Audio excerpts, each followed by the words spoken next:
রূপগঞ্জে চাঞ্চল্যকর স্ত্রী ও শিশুকন্যা সন্তানকে হত্যার ঘটনায় অভিযুক্ত প্রধান আসামি গ্রেফতার। রূপগঞ্জের পরকীয়া সন্দেহে স্ত্রী ও শিশুকন্যাকে কুপিয়ে হত্যার ঘটনায় অভিযুক্ত প্রধান আসামি ঘাতক নুরুজ্জামান আনিসকে গ্রেফতার করেছে র্যাব। সোমবার রাতে পটুয়াখালীর দুমকি থানাধীন আঙ্গারিয়া এলাকায় তাকে গ্রেফতার করা হয়। পরে মঙ্গলবার দুপুরে গ্রেফতারকৃত নুরুজ্জামান আনিসকে রূপগঞ্জ থানায় হস্তান্তর করে র্যাব। বিষয়টি নিশ্চিত করেছেন রূপগঞ্জ থানার ওসি লিয়াকত আলী। ওসি জানান, গত ৬ সেপ্টেম্বর উপজেলা তেতলাব এলাকায় পরকীয়া সন্দেহে স্ত্রী রোকসানার সাথে ঝগড়া হয় স্বামী গার্মেন্টস কর্মী নুরুজ্জামান আনিসের। এর জের ধরে ৭ সেপ্টেম্বর ভোররাত স্ত্রী রোকসানাকে ধারালো অস্ত্র দিয়ে এলোপাথারি কুপিয়ে হত্যা করে তার স্বামী। এ সময় ৫ বছরের শিশুকন্যা জান্নাত কান্নাকাটি করলে তাকেও কুপিয়ে গুরুতর জখম করে।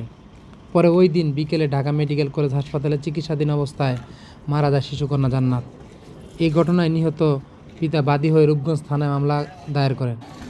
ঘটনার পর থেকে পলাতক ছিল ঘাতক নুরুজ্জামান আনিস। এদিকে মামলার ভিত্তিতে সোমবার রাতে র্যাব ৮ ও ১১ যৌথ অভিযান চালিয়ে পটুয়াখালীর দুমকি থানাধীন আঙ্গারিয়া এলাকা থেকে তাকে গ্রেফতার করা হয়। পরে মঙ্গলবার দুপুরে নুরুজ্জামান আনিসকে রূপগঞ্জ থানায় হস্তান্তর করে র্যাব।